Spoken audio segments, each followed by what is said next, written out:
उत्तर प्रदेश के मऊ की घोसी विधानसभा के चुनाव परिणाम आने के बाद समाजवादी पार्टी में प्रमुख अखिलेश यादव ने 2024 लोकसभा के चुनाव की तैयारी की रणनीति बदल दी है। शिवपाल सिंह यादव के घोसी विधानसभा के मॉडल और मैनपुरी लोकसभा के मॉडल को पूरे प्रदेश में लागू करने की तैयारी है। अखिलेश यादव ने सपा के दलित नेताओं को गांव-गांव जाकर सामाजिक न्याय और सरकार की नीतियों के सच्चाई बताने का अभियान चलाने का फैसला किया है। अखिलेश ने जिलेवार समीक्षा बैठक की।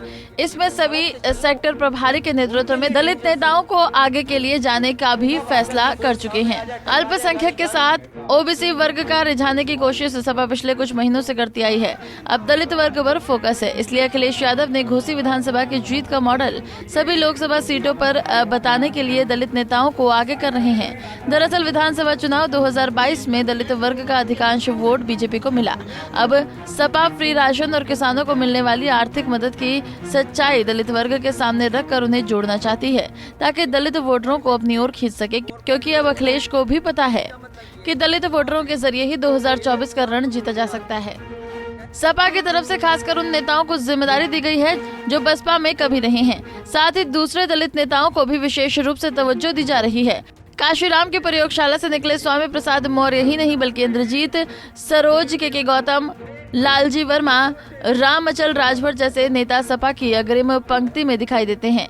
इसी कड़ी में अब आने वाले दिनों में दलित वर्ग के वरिष्ठ नेता जिलों में समीक्षा बैठक करेंगे। सेक्टर में जाकर घोसी विधानसभा जीत के मॉडल को बताएंगे।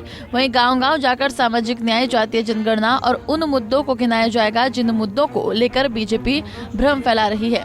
समाजवादी पार्टी अब काशीराम के जरिए दलित एजेंडे को धार देगी। पार्टी की रणनीति है कि जातीय जनगणना, संविधान रक्षा के साथ काशीराम के समता और स्वाभिमान के संदेश को भी जन जन तक पहुंचाया जाए। समाजवादी पार्टी के रणनीतिकारों का मानना है कि सपा के मूल वोट बैंक के साथ दलित वोट बैंक जुड़ जाए तो सियासी वैतरणी आसानी से पार की जा सकती है।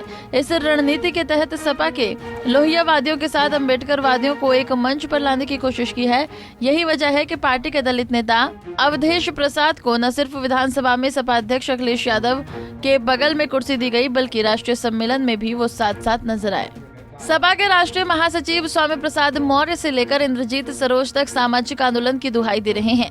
उन्होंने बसपा प्रमुख मायावती पर मिशन काशीराम से भटकने के आरोप लगाकर दलितों के बीच संदेश देने का प्रयास किए। इस तरह से सपा दलित वोट बैंक को साधने की पूरी कोशिश तेज कर दी है। सपा की रणनीति है कि 2022 के चुनाव में मिले करीब 36% वोट बैंक में 5 से 7% अतिरिक्त वोट जुड़ जाएं तो बीजेपी से मुकाबला आसान हो जाएगा।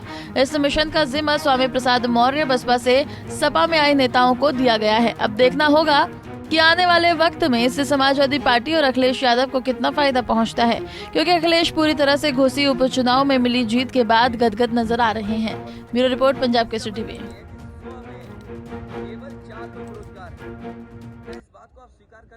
हमसे जुड़े रहने के लिए हमारे YouTube चैनल को सब्सक्राइब करें और नई वीडियो की नोटिफिकेशन के लिए बेल आइकॉन को दबाएं। अगर आप ये वीडियो Facebook पर देख रहे हैं तो लाइक जरूर करें और ज्यादा से ज्यादा शेयर करें। धन्यवाद।